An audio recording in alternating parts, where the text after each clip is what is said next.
دیکھیے مسلمان ہوں، صحابہ ہوں، کوئی بھی ہو، بہرحال انسان ہے، اور حضور نے فرمایا کل بنی آدم خطاؤں وخیر الخطائین التوابون،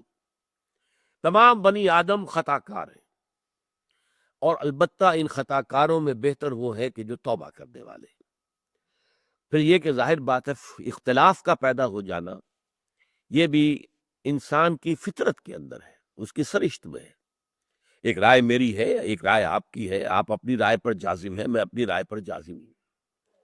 اچھا ایک معاملہ اختلاف رائے کی حد تک رہ گیا، چلیے اس سے آگے کوئی اقدام نہیں ہوا۔ ایک یہ کہ اس پر جتھا بندی ہو گئی، جتھا بندی جو ہے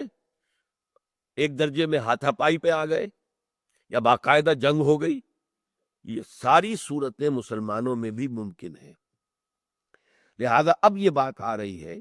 کہ اگر کہیں مسلمانوں میں فساد کی چنگاری بڑک اٹھے تو کیا کرو؟ بہرحال انسانی معاشرہ ہے، صحابہ کرام کے درمیان جنگیں ہوئی ہیں، حضرت علی رضی اللہ تعالیٰ ایک طرف ہے، حضرت عائشہ، حضرت طلحہ، حضرت زبیر دوسری طرف ہے جنگ جمل کے اندر، پھر جنگ صفین میں حضرت علی ایک طرف ہے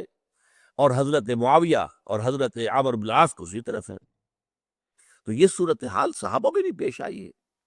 تو اس کو یہ نہیں سمجھنا چاہیے کہ یہ لازماً کفر ہے، نہیں،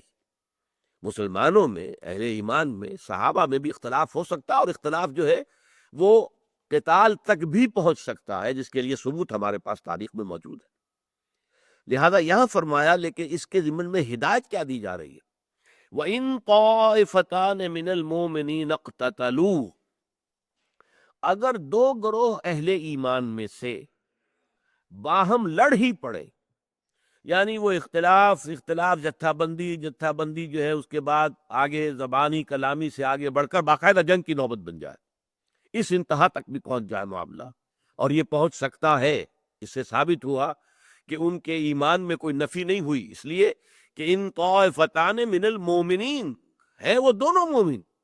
حضرت علی بھی مومن ہے الحمدللہ، حضرت عائشہ مومنہ ہے، حضرت زبیر، حضرت طلحہ، جیسے حضرت علی عشرہ مبشرہ میں شامل ہے ایسے ہی وہ دونوں بھی عشرہ مبشرہ میں شامل ہے۔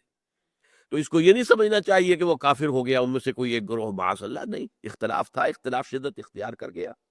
اور خاص طور پر چونکہ ہوا دینے والا ایک سبائی عنصر موجود تھا، عبداللہ ابن سبا یہودی، اس کی سازش موجود تھی، اس کی وجہ سے وہ آگ جو ہے بھڑکا رہے تھے۔ ان طائفتان من المؤمنین اقتتلوا فاصلحوا بینہما، اب یہ پہلی دفعہ ہے اس قانون کی، تو ان کے درمیان صلح کراؤ، ان ڈفرنس جائز نہیں ہے۔ اچھا جی اپنا معاملہ خود طے کرے، اب ہم نہیں اس میں معاملے میں پڑھتے۔ یہ ہوتا ہے ایک انسان کے لیے جو ہے عافیت کا گوشہ یہ ہے، اب میں اس کا ساتھ دوں گا تو دوسرا ناراض ہوگا،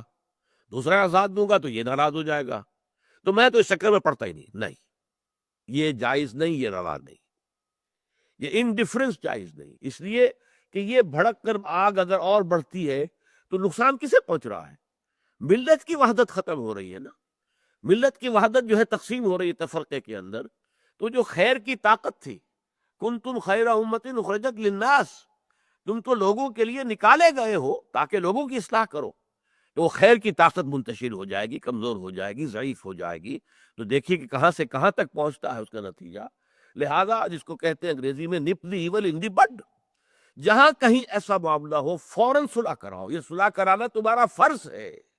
لا تعلقی جو ہے اور غیر جانبداری جائز نہیں ہے۔ دیکھو کون حق پر ہے اور کون غلط کام کر رہا ہے، جو حق پر ہے اس کے آگے آ رہا ہے پھر اس کا ساتھ دو۔ تو پہلی بات یہ ہے کہ یہ جو ہمارا عام عافیت کو شانہ ایک طرز عمل ہوتا ہے کہ صاحب ٹھیک ہے اپنا جھگڑا یہ خود نپٹائیں، یہ چھوٹے سے چھوٹے معاملے میں بھی ٹھیک نہیں ہے۔ فرض کیجئے 5-7 بھائی ہیں، ان میں سے 2 بھائیوں میں جھگڑا ہو رہا،